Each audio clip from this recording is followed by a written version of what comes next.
Hoi there, it's Skyward Shield. Welcome to Football Talks. We are in week 6 now. I'm joined by Bill. Say hello, Bill.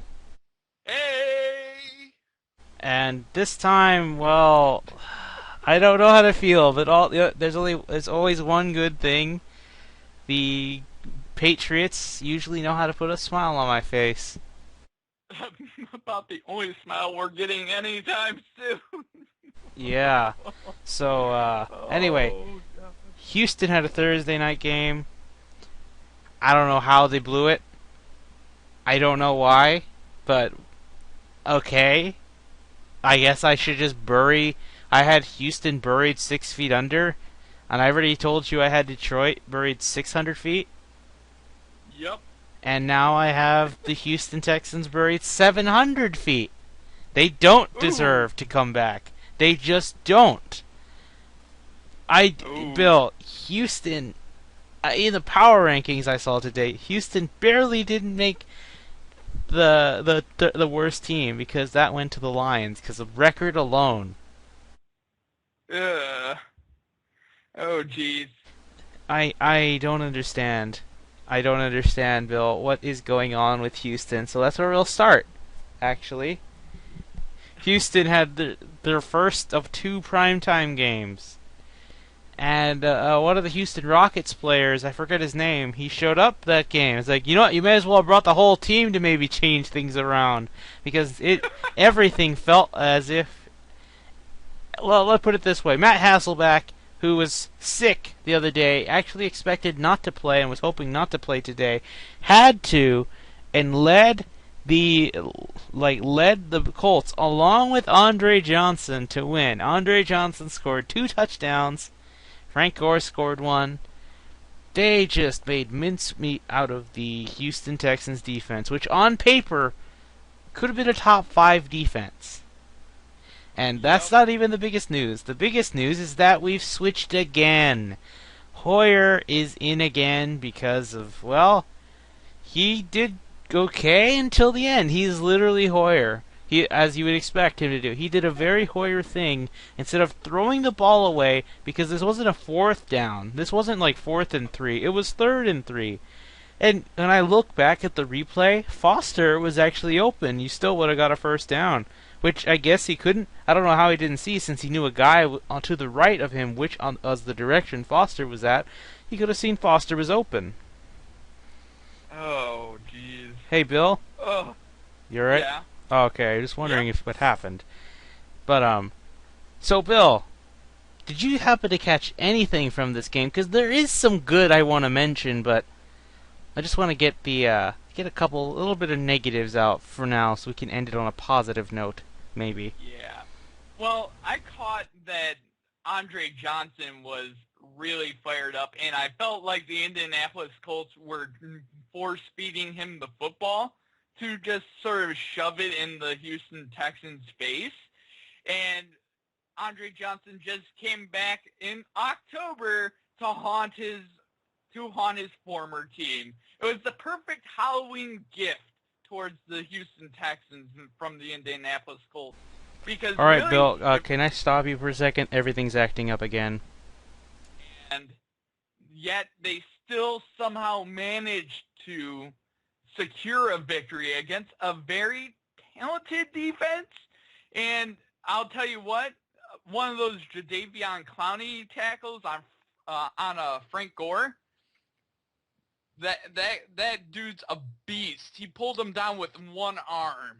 It was pretty freaky. It was freaky, and I like seeing that, and I thought we'd see more, but no. That when the Colts play Houston, they know very well to stack extra linemen.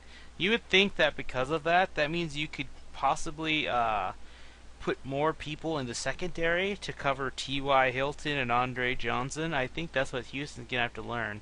Let them have all the linemen they want. That means they'll have less people to catch the ball. Exactly. Their main issue, Houston's main issue, is that they are relying too much on trying to stop the Indianapolis Colts run. Who cares if Indianapolis runs? The thing that's gonna kill you with the Indianapolis offense is the pass.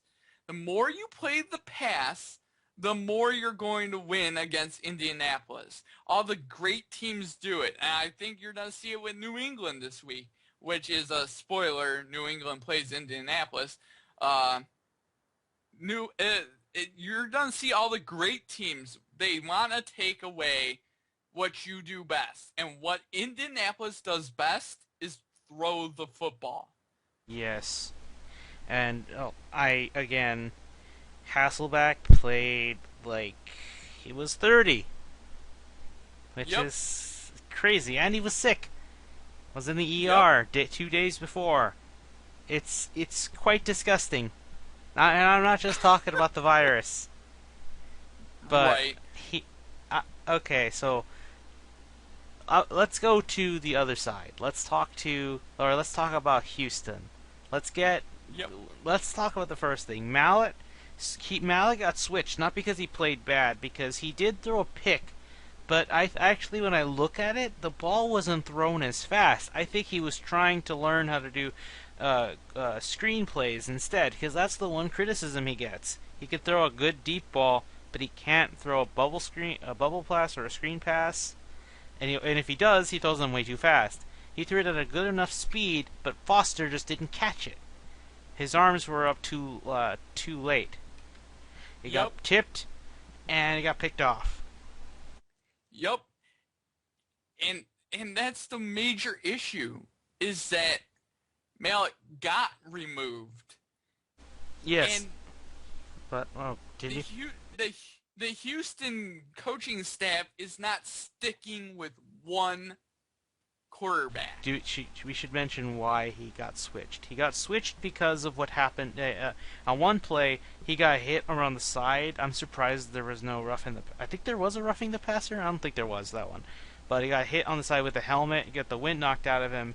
He left for a couple plays, and then in come Brian Hoyer, and Brian Hoyer was moving the sticks again. So of course Bill O'Brien stuck with him. Which, I'll be honest, I told you, Bill O'Brien has a bigger bias towards Hoyer. Of course, he'd rather have him play.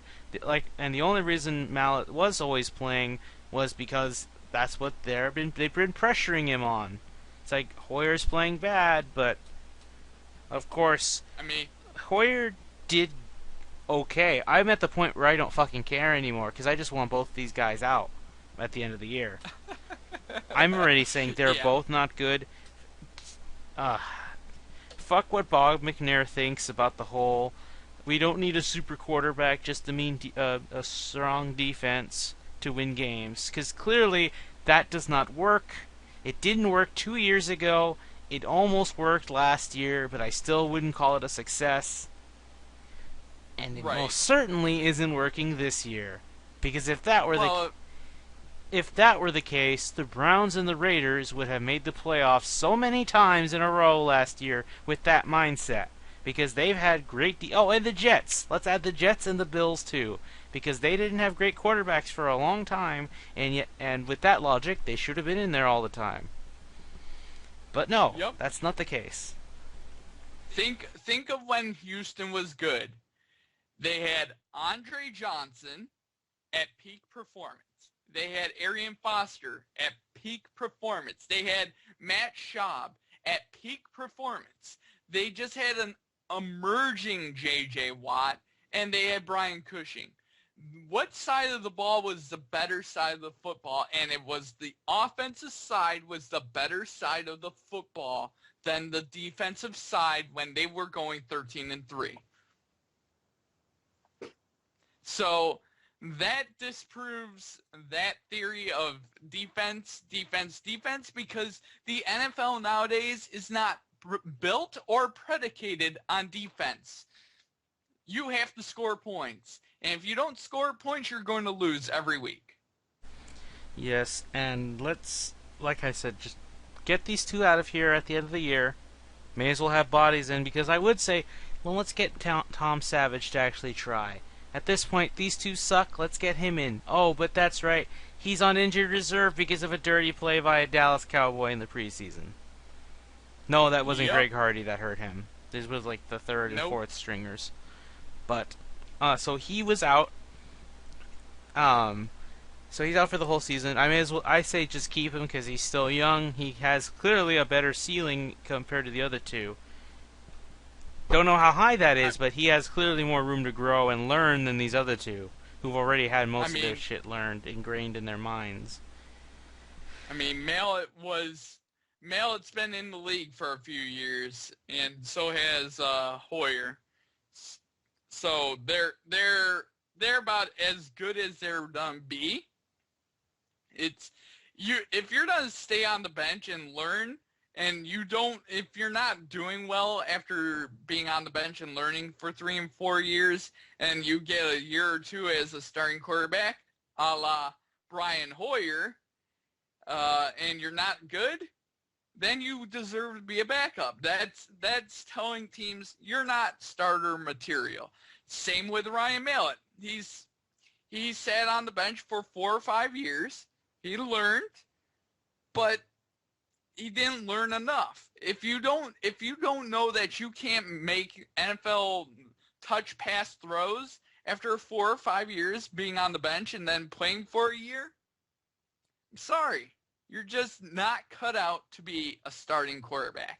You learn, you sit on the bench and learn. You should be able to go in and apply what you learn, a la Aaron Rodgers or Tom Brady. Yeah, and that doesn't seem to happen, so like I've always said, get those two out and let's draft a quarterback. The other two teams in the division have already done so. The Colts have already had Andrew Luck, which it was lucky for them to have.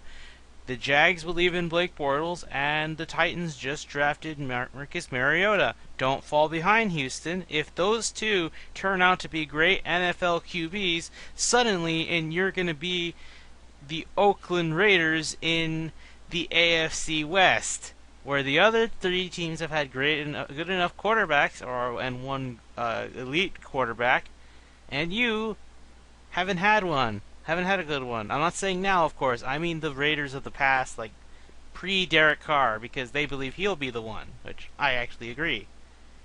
Here's a sad fact. Here's a sad fact. Houston had two chances to draft him in the first and second round, but they didn't. Yep. So why? I don't know why, but hey, let's just draft Jared Goff or the other two guys you mentioned. Who are you say they mentioned, Bill? Because one of the players you mentioned, I asked on a question why, but first I want to hear those names again. I think it's Cardale Jones, I said, and I don't remember the last one. You put it in the Skype chat. If you're going to look that back up there, you'll find it. Hold on. But in the meanwhile, I'll bring up the question. I asked Bill yesterday. Since I was asking, it's like let's get Jared Goff because fuck these two, and hold on. I was wondering. Who? Cardale Jones or J.T. Barrett from Ohio State. Yeah, so I asked. Was who I said. I asked what if we got a quarterback, a mobile quarterback like Russell Wilson or Cam Newton, because if you're a run first team already, you'll always have two threats in the backfield, the running back or the quarterback to extend plays. Right. I think that might work better than a standstill quarterback. And both Cardale and J.T. Barrett are more mobile than what Ryan Mallett is. He's a statue. And Brian Hoyer, oh man, he's just not good. I miss Fitzpatrick. I didn't think he was that bad all the time. When I look back at the season, he did about good. But of course, Bill, you know who I miss more. You know who I miss more than him. Who? Case Keenum. Yep. You could argue, I hear the argument already, but he took, even with him, Houston went 2-14. Yeah, but the difference was every time they were within a score of winning the game or tying the game. They were never blown out, or if they did, they always came back. And then the next time he came back, he beat a good Baltimore Ravens team last year. They were good last year. I know that's hard to believe, but believe me, the Ravens were great last year. And I'll they beat Jacksonville. I'll put it this way: Case Keenum is a better quarterback than Brian Hoyer is. He's better Period. than Mallet too, because Bill, bring up that record he did. That should make him considered a starter. What? Case? Yes, he broke a record. I think. I think. What was his record? You Oh my you God. talked about this record a lot last year. I remember it. I think he. I think he had the most touchdown passes in the history of college I football. thought he had the most yards. No, it was the most yards. Yeah, it was the most yards. But he was up there in touchdowns as well. That should already scream, I am a football starter. Just adjust me to the NFL. But I mean, they Houston didn't want to develop him, and you're seeing the price for not developing your quarterbacks. You Not go out and sticking get with them. Either of them. yeah, A Fitzpatrick, Keenum, and maybe Mallet combo, but of course I would have kept Savage there. A Fitzpatrick, Mallet, or a Fitzpatrick, Keenum, Savage trio would have been good because he would have had Case Keenum to develop, Fitzpatrick if things go bad, and Tom Savage as the other developmental one. And right. Savage can't develop because he's on injured reserve. He's out for the whole year. He's not like Romo, come back someday. No, he's gone. So that's out of the picture. And what I was going to say was, now Case Keenum's with the Rams, and the Rams are sleeping on a diamond, and they just haven't realized it. But, I mean, if Nick Foles is good, maybe they'll trade him over. No, they won't, because the Rams saw those last two games. They saw, holy shit, we had this guy on the practice squad. They're gonna bring him back. Maybe if we need him, he'll be a good Ravens type of team someday. But they won't build him up, like you said, Bill, and that's what's costing it. Because what did Houston want instead? What did Bill O'Brien want instead? Can you enlighten me, Bill? He wanted people from his Patriot way, and he wanted people that knew his system, that he was familiar with, and he got Tom Brady's backups.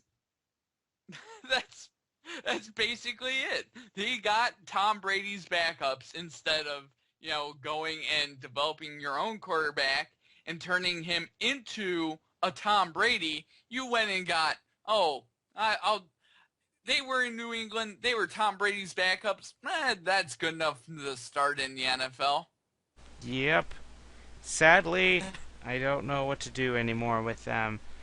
But honestly, I really want to go back, stay on this subject for like 10 more minutes, but we can't. We need to move on. My last thoughts. I miss Keenum. I miss Fitzpatrick. I know that last one's a hard thing to admit. But you know what? Fine. I'm ready to turn the page. I want the football season to end already. Let it be January. Let it be March, April, whenever the fuck the draft happens. And let's just draft a quarterback. We need to keep up with the other teams in our group, because if they're for real, then we're in deep shit. Who knows if we'll crawl out of that, but it all goes on the damn owner. It all goes down on even the GM, Rick Smith. I question him now. But, okay, before we move on, I need to stop the recording for a second, so I'll be back in a moment. Okay, I'm back, and now we're going to talk about a team that everyone says is worse than Houston because of the record. But I don't look at the record, because to be honest, I still think the Lions should have won one game because of the bad call, or bad no call, and I think they're better than Houston. If those two were to play, I would take Houston because Stafford is a better quarterback than those other two. Because, you know what? I'm surprised I never brought up the positives from that game. I'll bring it up later, alright, Bill? Is that okay with you? Sounds good. I want to talk about that fucking Hail Mary and that bad throw by... Or, I just want to talk about that Hail Mary later, but we'll go to that later. No, you can. We can addendum it in right now. Let's do it. Fine. Okay, the positive things: Hoyer threw 2 touchdowns to the rookie Jalen Strong. Ironically, at that time, it was a year and 4 days before that Jalen Strong caught a game-winning Hail Mary touchdown for his team. Now, isn't Which that is something? amazing. I saw that play live, and then I started laughing because it just typifies Indianapolis's defense. They just It's let him terrible. move and they bumped into each other. What idiots! If they're this bad for a Hail Mary, I really can't wait for New England to light it up and Dion Lewis will just run through all these big linemen. No, he won't run through them. He'll just stop in front of them and run around them. They won't even catch him. And if It they dive for him, he'll go under them because he's so small.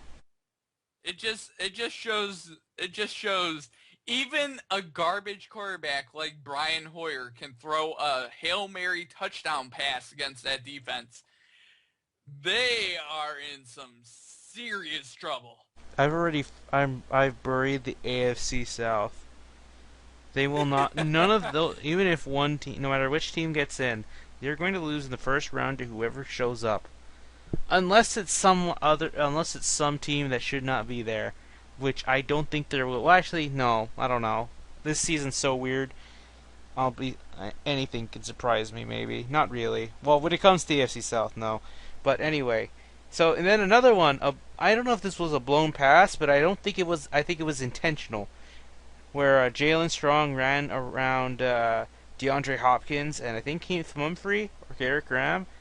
Like they ran through him, so all the three, like the safety and the corners, were following them, but they didn't notice Jalen Strong until he was already in the end zone scoring a touchdown. I did not see that one, but that is still hilarious. Houston needs to try and play those, make blown coverage happen, because that's seriously the only way.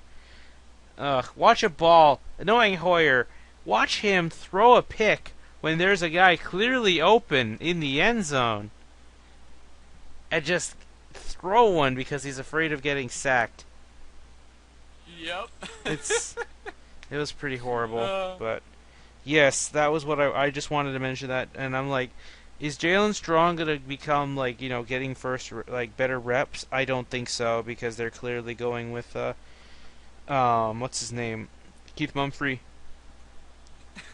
Because Cecil yeah. Shorts is likely coming back this week. They said he's very likely to return against the Jaguars, but so that means Jalen Strong might not play at all. He might be in the he might be active for the game, but I don't know. Nate Washington's still out. I don't expect him to come back for a couple weeks still, but oh well. Anyway, okay, Bill. Now we can move on because I've said all I think I need to say with Houston. So now let's move on to Detroit, who just got wrecked this week by the Cardinals. The Cardinals showing they are the most complete and best NFL team in the NFC. I really can't wait for Cardinals Patriots Super Bowl this year. I really can't wait. It's gonna be even better than the last one. Hopefully. Uh, What, Bill? Oh. uh, Sorry, Bill. just I just want to give credit where credit's due. The Cardinals they played like the New England Patriots. They took away what was good about what the Detroit Lions had going for it and humiliated it. Arians. I want Arians v Belichick. That's like watching two of the best chess players try to outplay each other. oh man. But all right, Bill. So What? All right, Bill. so So here we go. The positives of this game. All right. So paper bag sales are up in the city of Detroit because that is everyone's costume with our nice Lions jersey. A big paper bag to cover our face when we go to the stadium to sit at Lions games. The paper bag industry is going to love this team because this team is the most absolute piece of trash team ever put together, and I hope they go 0-16 because that's what they deserve. They quit on the field. They don't deserve to win. They are an embarrassment to the city of Detroit. They are an embarrassment to the state of Michigan. They don't deserve to call themselves Lions. They don't deserve a name. They should have zero logo on their helmet because that's exactly what they are. Zeros. They're insignificant. They don't belong playing in the NFL because the team was an absolute joke. They got buried by a team. They didn't have any fight after the Seattle game where they got screwed. They had zero fight. They had no ability to fight anything. It literally watching they got exactly what they deserved in the second half is getting embarrassed because they're an embarrassment. They I, I have news for you. That wasn't the only thing good that happened. With the sales of the bags, some other things sales went up. Oh yeah? The selling of Detroit Lion uniforms in exchange for Detroit Red Wing uniforms. Exactly. Any sort of uniform is better than the Lions one. I mean, You seriously. mean to tell me a Houston If jersey? I was this close to buying one last year, and I'm glad I didn't. Saving that for my trip instead. Ha! I would not want to go outside in this area wearing a Lions jersey because it's an embarrassment symbol. You would be publicly ridiculed for wearing that trashy jersey until they're worthwhile and they actually prove it to this city. They don't deserve any support from this city. They are an embarrassment. They don't deserve any. They don't deserve people to go there and watch their games. They get zero. I'm calling on people of Detroit to openly boycott this team's games at home. I don't want to see people in the stands supporting this team until they actually show that they want to play and win. They came out here and they played a game where they didn't even try. They didn't care. So if you don't care, why should we care? We shouldn't be going to games where this team doesn't care about the performance on the field. It's been 57 years. 57 long years since we won a title in the NFL. It's been since 1992 since we actually won a playoff game. Enough's enough. We don't need to watch this team lose every year. We can go to and watch Red Wings games. Hell, I would rather watch the Pistons. At least they have a better chance at winning a basketball game than the Lions have at winning a football game. This team is way too talented to play like they played on Sunday. They got run out of their own building. They shouldn't. They're an embarrassment, and that's what I'm gonna say. There was no positives from that game for the Lions. They were an embarrassment on both sides of the football.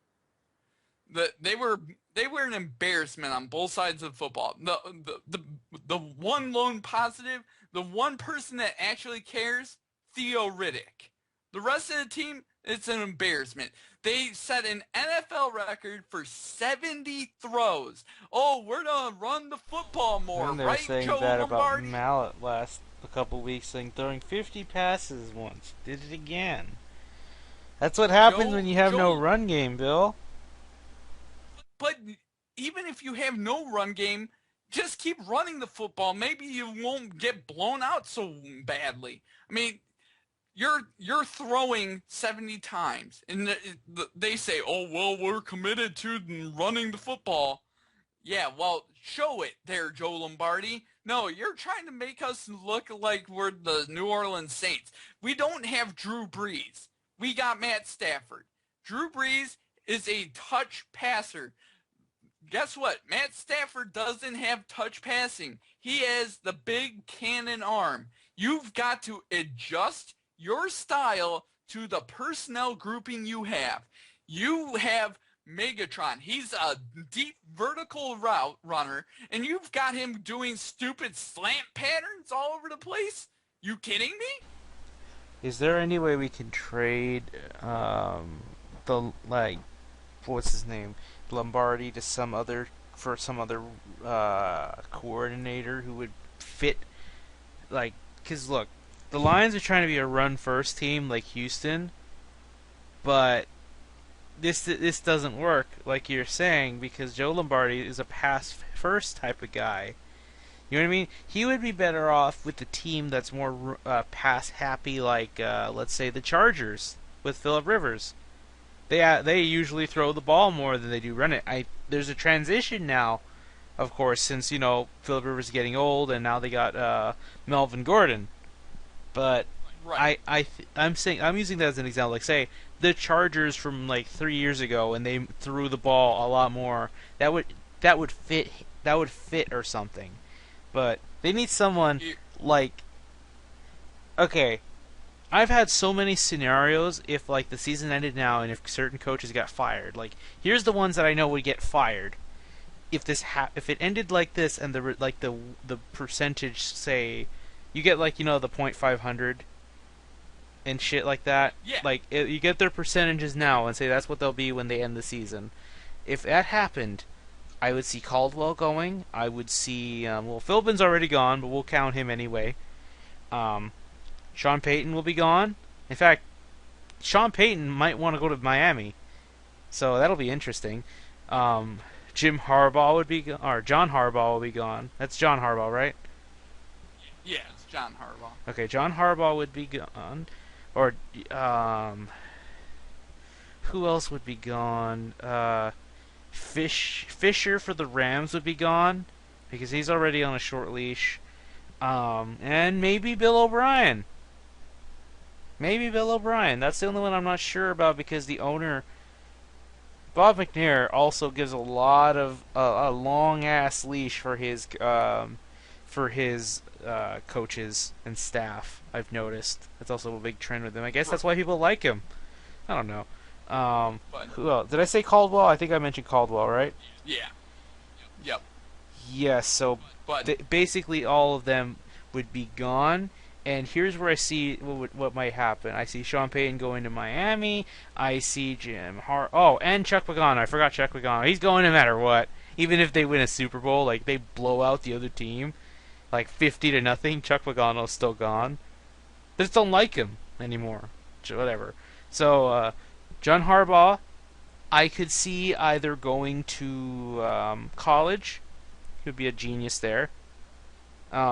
Or he could go to either Detroit or Indianapolis. And I hope to God not Indianapolis. Ugh. I want Philbin to go there. And I could see Jim Schwartz going to Baltimore. More reason to not like Baltimore for me. No, but the point I want to make is the last point. Kyle Shanahan will be hired somewhere. No matter what happens, because I would say that means the Falcons will be going in with a perfect record, but obviously no, that won't happen. Kyle Shanahan's gonna be like Dan Quinn or Todd Bowles. People are gonna want him to be a head coach, and with this problem, Bill, I want Kyle Shanahan to go to Detroit and be the head coach. I know he was the coordinator, but Bill, what? I don't want Kyle Shanahan in Detroit. I don't want him. I don't want Joe Lombardi because Kyle Shanahan to me is a lackluster coach to hire. I feel like he would be a lackluster hire, and that whatever team he goes to would be likely at best an 8-8.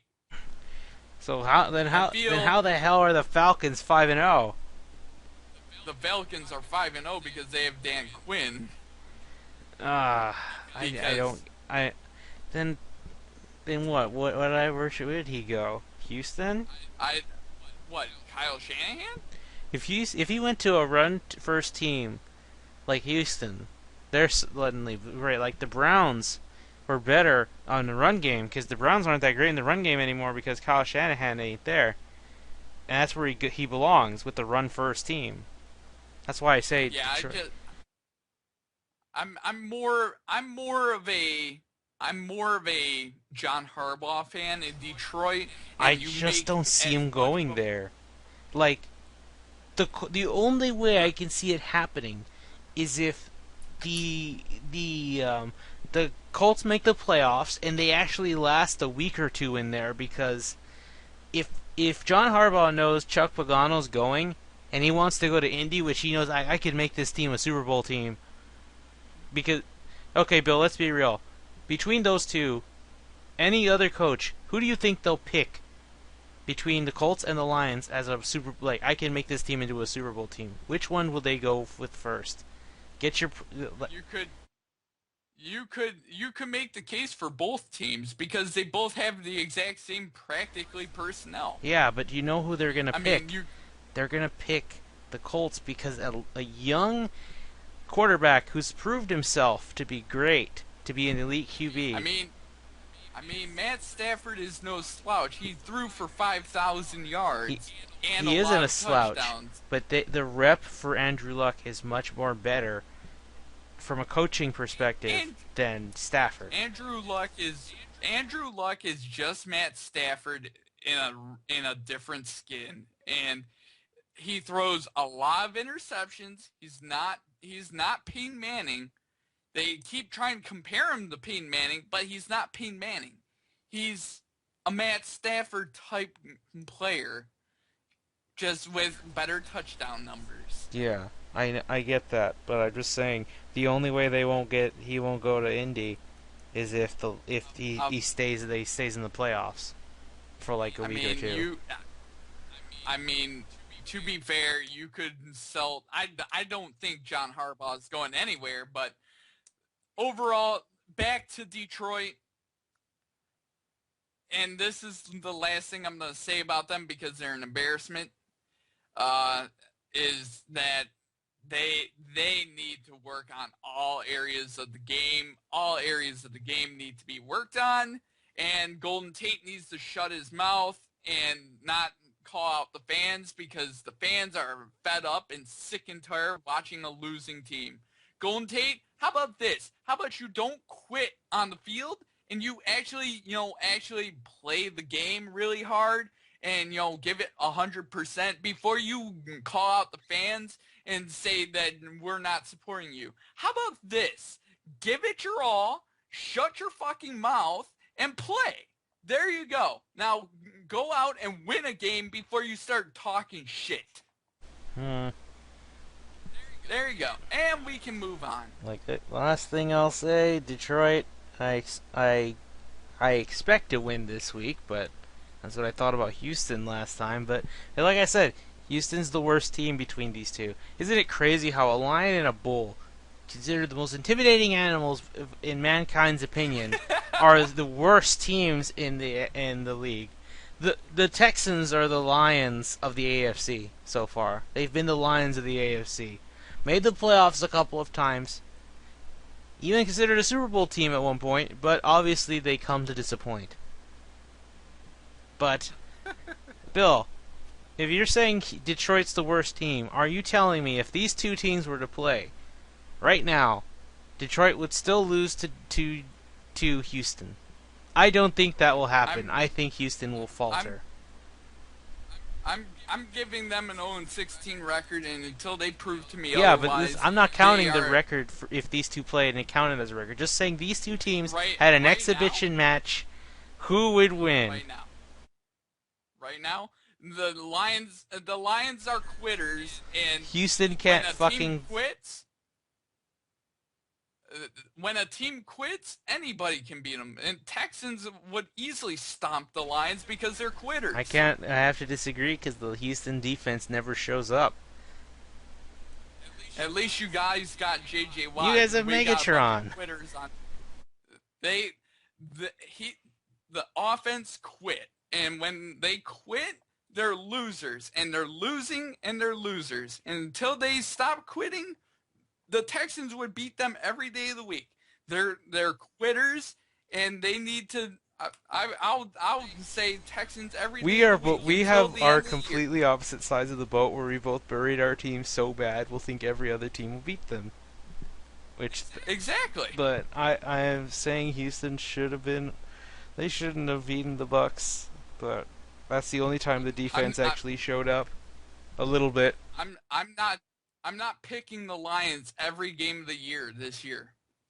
That is spoiler alert. Wow. They're getting picked. They're getting picked against every week.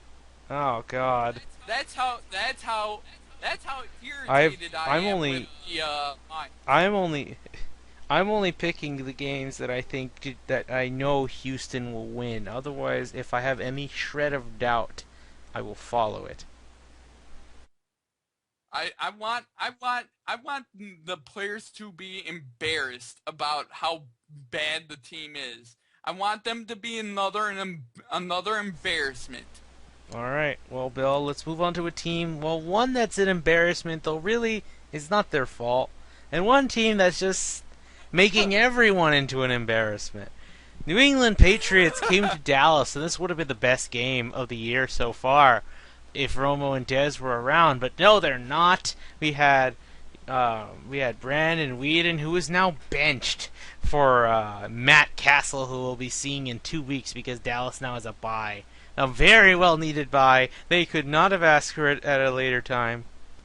But regardless, they had to go through the grinder. They basically had to deal with the most hectic time of work to get their vacation. But oh boy, I mean, I'll give the Dallas defense credit along with Greg Hardy. Greg Hardy is as good as I thought he was going to be. It actually gives me hope for that the Dallas defense will actually shut down the Giants defense next in 2 weeks, or Giants offense in 2 weeks. I mean, they contained Odell Beckham. Sean Lee is okay now, so he's back. You have Orlando McClain, and you have now Greg Hardy. Bill, okay, if you could just rank the Dallas defense in a range, where were they before they got Hardy and Rolando McClain, and where would you put them now? Because Greg Hardy got 5 tackles for a loss. He sacked Brady twice. I think he got a strip sack from him too. Brady was sacked 3 times all day today, or in that game. Well, So I would put the Dallas defense in the bottom third, and right now I'd put them about halfway, that's good. give or That's take. such a big improvement because everyone's like, "Oh, this Dallas defense is great last year." It's like, no, it's not. If they're out any longer than 5 minutes, I they're mean, gone. I would put them in the second third, but somewhere near the bottom of the second third. I feel like there's some teams that are trending in the right direction in the bottom third, and there's some teams at the top third that are starting to trend in the wrong direction. Detroit defense. I didn't care that Sue's gone because I'm like, you know what, Ziggy Ansah, you're doing great. You're just in a bad team right Well, now. they typify what I was talking about quitting. They didn't even try. But anyway, But so Dallas, I'm really glad that their defense was great. I can't say the same about their offense. That's why I'm just talking so much about it. Seriously, you've lost Romo, Dez. Dez, it is. Oh, I don't know how he's doing. Romo's on good pace according to what he's saying, which everybody says, "Oh, I'm doing great." Same with Roethlisberger. He's like, "Oh, I'll yep. come back really soon. I'm doing so great too." Everyone's doing great. Like I have this broken arm, but which should take a month to heal. But I'll be back in 5 days. That's how they are. I'll come back in 5 days. No, but so and then Dunbar got hurt for the season. He's out for the season. I'm surprised they didn't consider Ray Rice. Wouldn't that have been fun? The team of second chance. Like, you already got Greg Hardy, because I kept hearing everyone like, "Oh, why was this guy still playing? I hope he goes away. I hate him." I'm like, you know what, Dallas, you already got all the shit for getting Greg Hardy. You may as well get Ray Rice and just call themselves the Dallas Institute of Second Chances. And instead of a cowboy, Oh man, it's just a psychiatrist. But the Dallas that's psychiatrist. that's a better one. But okay, let's move on to the good team. The one shining light in my week last week. The the Patriots just showing that you can sack Brady 5 times and take the ball away from him. But You're only gonna get contained to 6 points, Bill. While they throw a 30 but bomb. What? and and the thing of it is look at how many sacks were in the first half, and then look at what happened in the second half. It completely changed. It shows you what Bill Belichick is, the master of making adjustments at halftime. He is great at it, and you saw it in the game. You, you want to know another example of that? Super Bowl. I mean, because at the beginning, the Seahawks were just walking around the Patriots. But then after that, Yep, they and adjusted. then Belichick started. He saw what they were doing, and he was like, "Okay, we need to change this." And then they just turned on the switch, and then they start really coming after the Seahawks. You know, Yes, and that's and why I think Belichick is the greatest coach. Honestly, Bill, I but really don't know who's the. You know how I mentioned earlier what's the greatest sports dynasty of the new century so far? I'm like, okay, that's yeah, one can of worms, but going between the coaches, between Greg Popovich and Belichick, I could swear they have like, and in one dimension, they are brothers, and they both just went different sports. It's like you take over football, I've got dibs on baseball. We'll have our cousin take over or not baseball, basketball. Like we'll have our cousin take over baseball or some other lame sport. Ha! Baseball's not lame. I love sport. I love baseball too. But yes, Bill Belichick still showing he's got it, and he's not going away soon. Popovich might. If anyone's gonna leave first, it's Popovich because he's older. But yeah, Popovich is getting up there. yeah, I don't want him to go though. He's great. Play for coach I forever, man. Yeah, that's probably not going to happen, Bill, but Bill, you know, look, here's why I don't want him to go because as long as he's there, it's just like with Belichick. Brady and Tim Duncan are aging backwards. Tim Duncan's still playing but great, but okay, we'll stick with Brady, Bill. Let's talk about Brady. I want to hear yeah, what your thoughts were on this game, despite getting sacked 5 times and hit a couple other times. Tom Brady showed emotion and he showed that inner rage that propels him. He showed the fire of, you're talking shit about me? Let's light you up. You keep talking. You keep talking at Tom Brady. Don't talk to him. Just say what he always says to you. Oh, he's a great quarterback. We're getting ready for him next week. Don't bring his wife into the mix. Don't do any of this stupid miscellaneous shit. Don't give the Patriots any ammo. They use that to fuel their fire. Unlike the Lions, they keep stuff in their mind. They say, oh, they're a great quarterback, but secretly it motivates them. It gets their gears grinding. They have a chip on their shoulder. They want to come out and just beat your team into the ground. And that is a sign of a great team. That shows coaching. It's like, okay, everything stays in the locker room. We're going to beat the everlasting crap out of this team, but we're going to do it with a smile on our face and a wink and a nod. I want to save this topic for another day, for like another week. But Ra- I'm still sticking with my guns. Brady is the greatest of all time. Unless Rodgers were to go to the Super Bowl every year for like 5 years straight and win all of those, then I'd reconsider. But unless that happens right now, then I'm not changing it. That because you know how hard it is to win a Super Bowl, but then to win 2 in a row, that's already a club on its own. And has there been a team that's won 3 in a row, Bill? I'm pretty sure there's probably been one. I don't know, but oh well. Brady, I greatest mean, of all there's time, goat.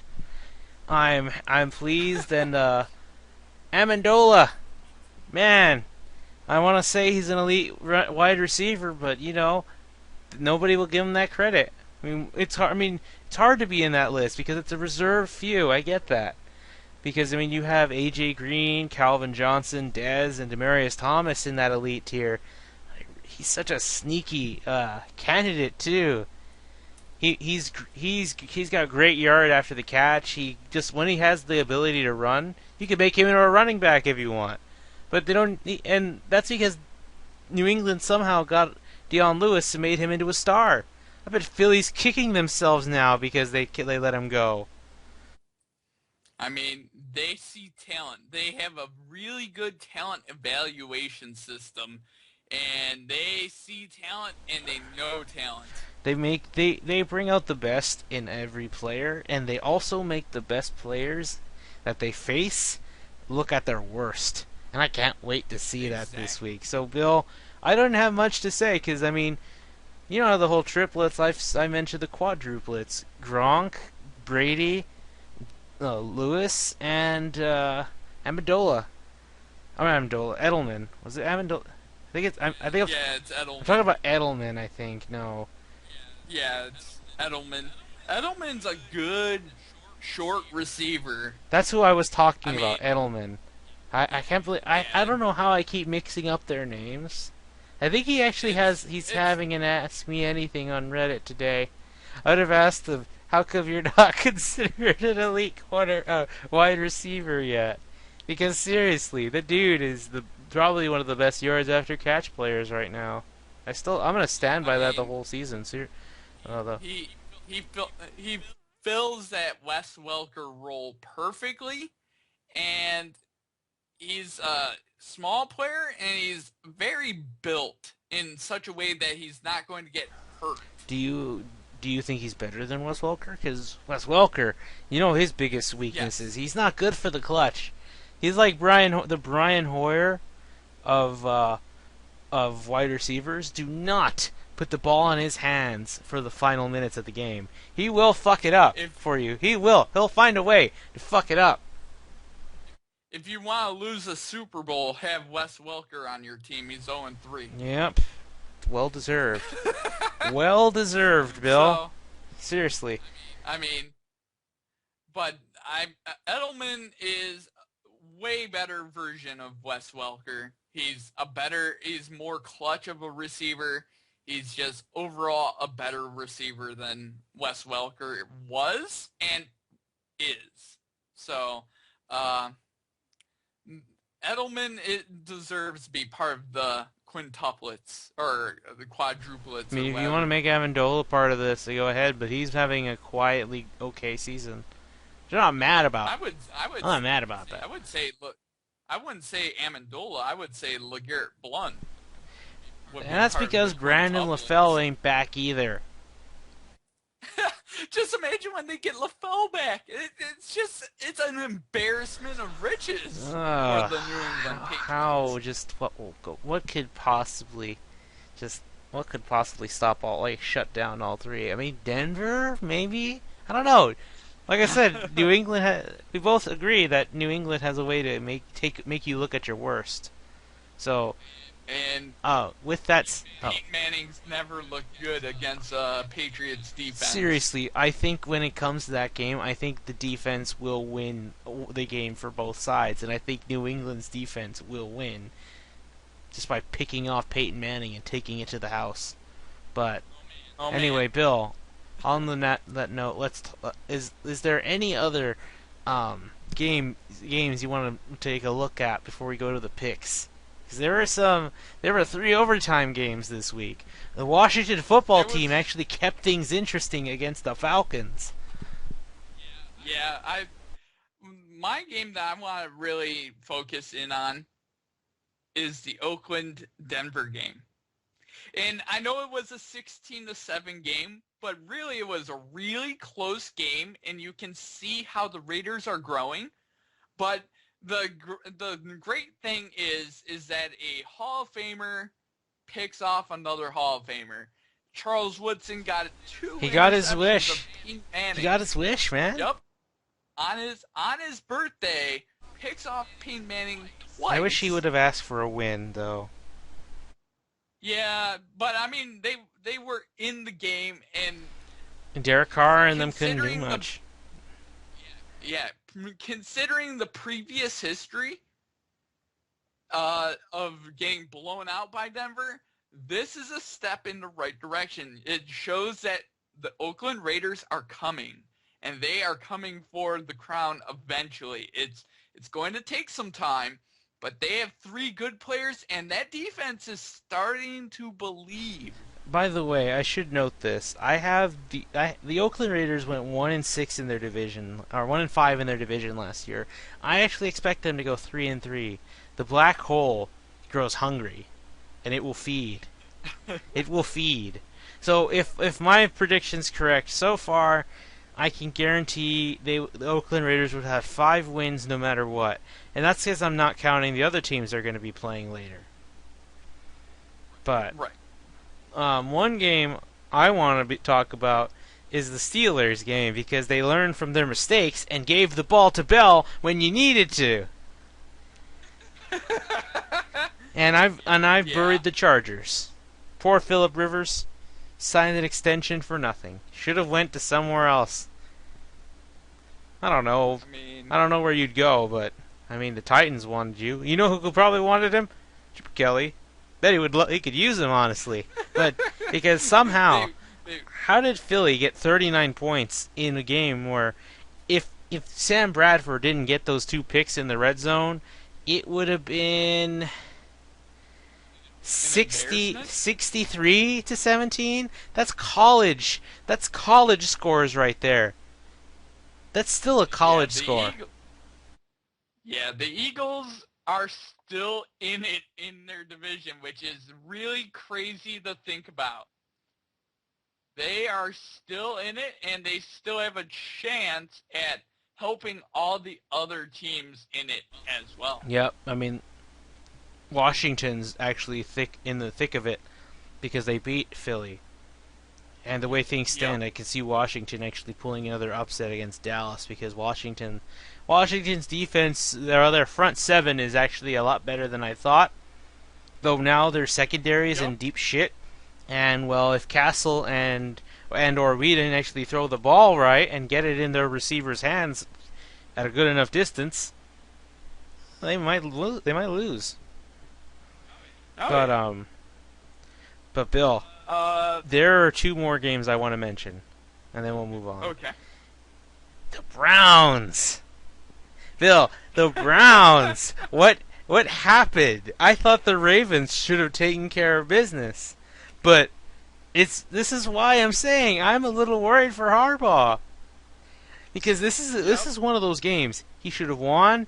He should have packed it in at 33-3. But no, somehow Josh McCown kept the Browns in it, and he made Browns history by being the first quarterback to throw 300 plus yards 3 games in a row.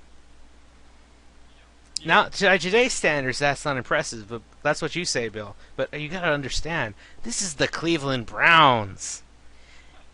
I would say they are the true Detroit Lions of the AFC. If any team on this 32 team list can sympathize with your Lions, it's the Browns. The Lion has to sympathize with the Bulldog, it seems. But man, that was one. But sticking with the AFC North, Bengals are for real too. It's Seattle, Bill. It's like I'm just saying, if Marshawn Lynch were in this game, this would have been different, and I would have picked Seattle. But they're feeling the effects. I'll put it this way: I don't know if even Seattle just doesn't look right. They don't look right. They just aren't playing well. Their offensive line is garbage, and they're not throwing it to Jimmy Graham. If you get They're Jimmy trying to make Graham, him into a you have to blocker. throw it He's to not him. a blocker. Accept the fact. Let him be the receiver. In fact, just convert him to a wide receiver. Fuck the blocking scheme. He would be a monster. why in the heck would you trade for a Mercedes and turn him into a Pinto? I don't get it. But Bill, give the Bengals credit because for a second there, for like half of this game, I thought, "Oh, great, yep, they're going back to being the Bengals."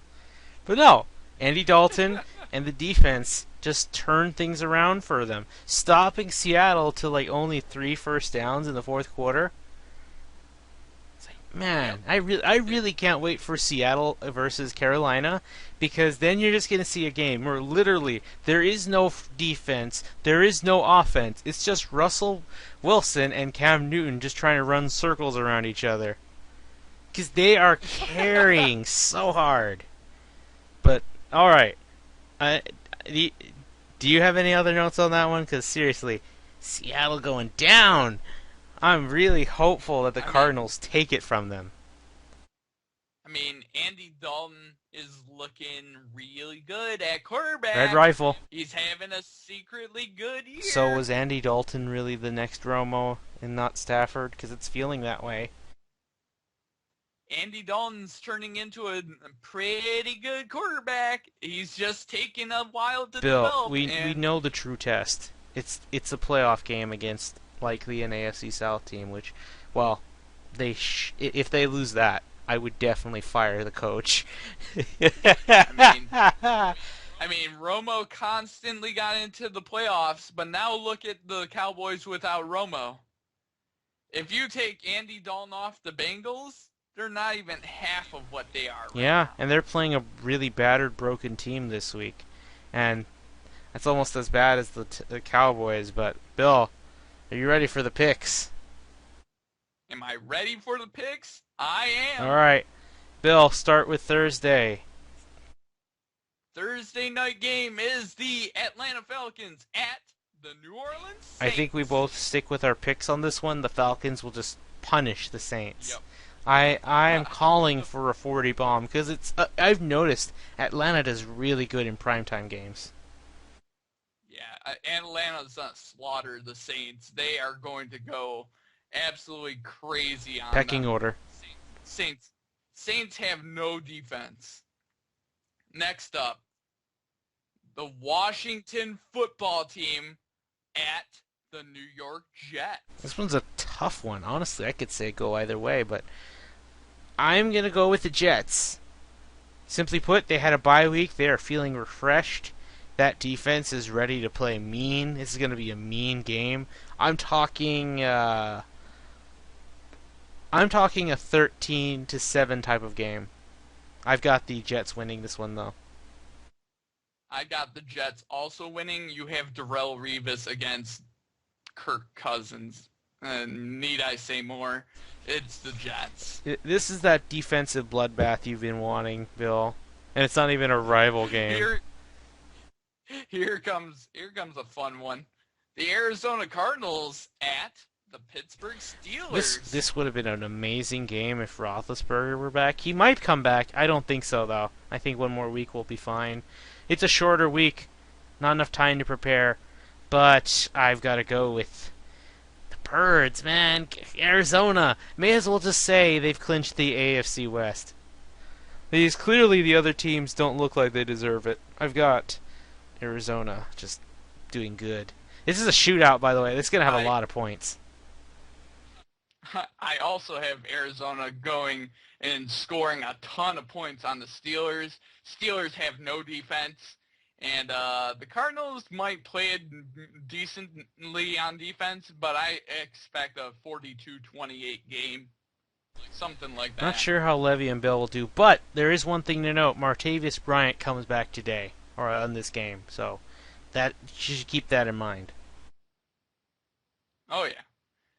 Next up is the Kansas City Chiefs at the Minnesota Vikings. This was one game I actually had to change because I had the Chiefs winning this, but now that I know Jamal Charles is out, the Chiefs may as well lose every single game after this. They lost their biggest piece, and Adrian Peterson's on the other side. Wouldn't you have loved to see two of the best running backs in the game just try to just outrun each other? You would have had like 500 combined run yards against their run defenses. But the Vikings have this. I also got the Vikings. The Chiefs' defense isn't playing what they were last year, and the Chiefs' offense is not good.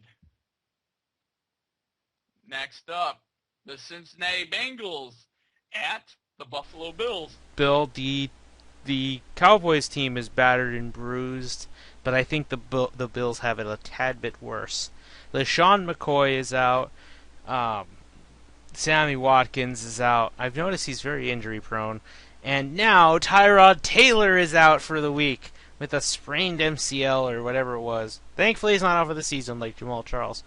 But the Bengals will capitalize. What would have been like a 27-24 type of game will now be a 27-10 type of game.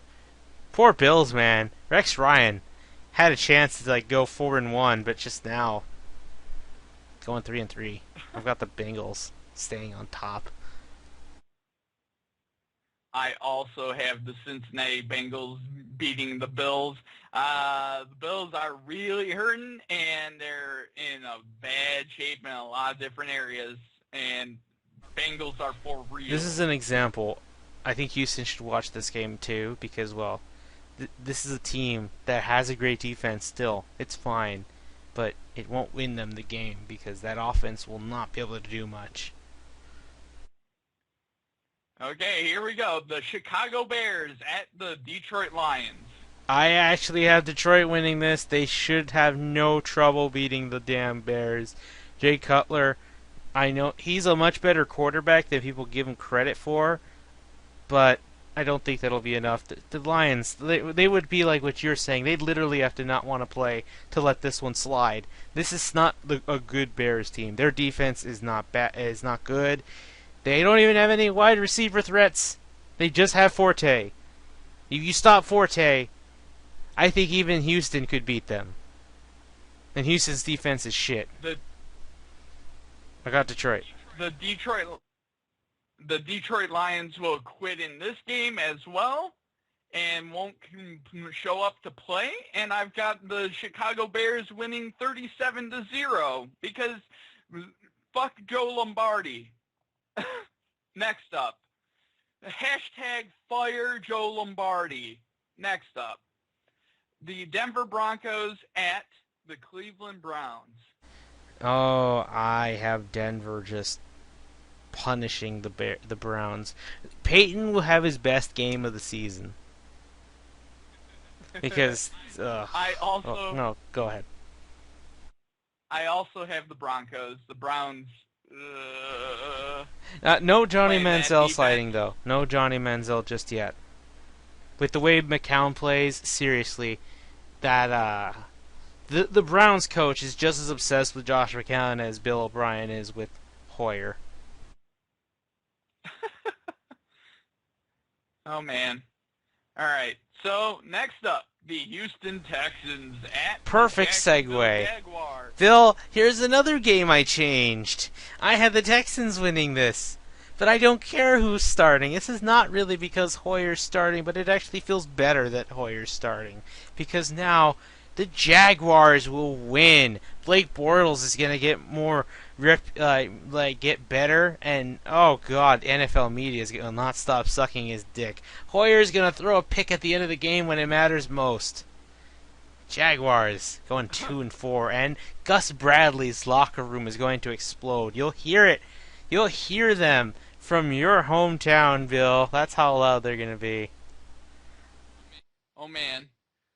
Well, I feel like this is going to solidify Brian Hoyer at starting quarterback, and he's going to pull out a win just to spite all the Houston Texans fans. And I feel the Houston Texans are going Bill, to win. to me, it's like go ahead, get your last wins now, because when a good team comes to town, they're gonna fuck you up, and you're both leaving anyway. So enjoy it while it lasts. Exactly. In the end, Exactly. Houston fans will get the last laugh because you're gone, and Jared Goff will come in the building, or some other one. Yep. Speaking of some teams that need to that are floundering, it's the Miami Dolphins at the Tennessee Titans.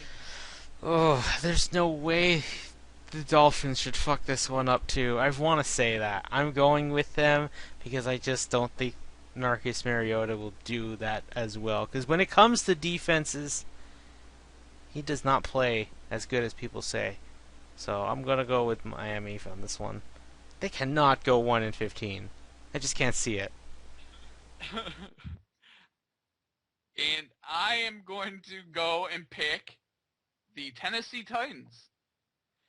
The Dolphins, the Dolphins are in a mess, and they are not going to. They are a total mess, and they are just not good. It is the Tennessee Titans beating the Dolphins. Next up, the 4 o'clock games. Carolina Panthers at the Seattle Seahawks. This is the game I've been waiting for. Those two teams that rely so hard on their quarterback. Bill, I want to hear your thoughts first. The Seattle Seahawks are not as good as they have been. The 12th man will not matter. The defense is not performing. The offense is terrible. I have the Carolina Panthers going into Seattle and defeating the Seattle Oh Seahawks. god, there's always one team that beats Seattle in the clink, and that team is Carolina. Ah, Bill, I really want to pick Carolina, but I'm like, Carolina, you don't deserve to be having a perfect record. I'm gonna go Seattle just because I gotta restore balance in the force, you know? But don't worry, Seattle is still gonna play like shit after this. Next up, the San Diego Chargers at the Green Bay Packers. Oh, this game would have been good if the Chargers were good, but now they're buried. They're gone. They have no chance. I've already said goodbye. San Diego, you will falter in Green Bay. And then there will be some. And by the way, at the end of this game, or in this game, they're gonna bring up some obscure stat, just like Aaron Rodgers hasn't thrown an interception in Lambeau for this amount of games. Some those always annoying stats or Fitzpatrick went to Harvard thing. Something's got to replace it because it's just ugh. Whatever. The Packers win this game easy. Yeah, I have the Packers winning. The San Diego Chargers are just, not so good. Really, I'm surprised they even won 2 games. I mean, you should beat the Browns, but oh fuck, you shouldn't have beat Detroit. Whatever. Oh man. Next game. Here's a fun game. The Baltimore Ravens at the San Francisco 49ers. Super Bowl 47 reenactment? Was it? Something like Yeah. that. But no, John Harbaugh keeps his job. I expect him to beat the 49ers. Both teams are crummy, but I'm going to give it to Baltimore. I'm going to barely give this to Baltimore, but both teams are going to score a lot They of don't points. deserve. Can we I just think give them it's a- both a loss? 35-31. I mean, I was seriously thinking tie, but I don't expect a tie this year. Oh. Next year. Sunday night football game, the New England Patriots at the Indianapolis Colts. I have the Patriots stomping the Colts. Goodbye, Andrew Luck. You're gone. You're going to get benched because the Patriots are going to make you look ugly. I've got the Patriots. I have the Patriots blowing out the Colts. The Colts defense is terrible. The Colts offense won't be able to move the football, and they're not throw picks. It's going to get really ugly in Indianapolis. Oh, yeah, and I love it, Bill. They shouldn't be too mad. They've already clinched the AFC South. Win 3 games. Clinch games. What? Speaking of ugly games, the Monday Night Football game, the New York Giants at the Philadelphia Eagles. Philadelphia also trying to restore balance to the force, and they will defeat the Giants. Odell Beckham will get a ball stolen from him like he deserves, because I hate Odell Beckham. Fuck you, you prima donna. I also have the Philadelphia Eagles defeating the New York Giants. Just when New York thinks that they're getting ready to go straight up, they're gonna come I don't want the crashing back Giants going to down. the Super Bowl. No, not this year. Not this year, fuckers. Not any year, honestly. Fuck you, Giants. And then the following week's Thursday night football game, just in case we're not here, the Seattle Seahawks at the San Francisco 49ers. Seattle gonna go 4-3. I hate to say it, but they're going positive for once. They're back on track, beating a shit 49ers team. Goodbye, San Francisco. I'll see you in the third round. And I also have the Seahawks defeating the 49ers. Ugh, it's horrible, but yes, that'll do it. iTunes reacted again. I forgot to shut that thing off. Whatever. Anyway, next week we'll be talking week 7. Do you have anything else to note, Bill? Nothing much. Ugh. I think I found your fuck Konami. Ugh. Oh well. Anyway, yeah, we'll see you guys next week. I am tired. I'm gonna be going to sleep. See you guys later. Oh yeah.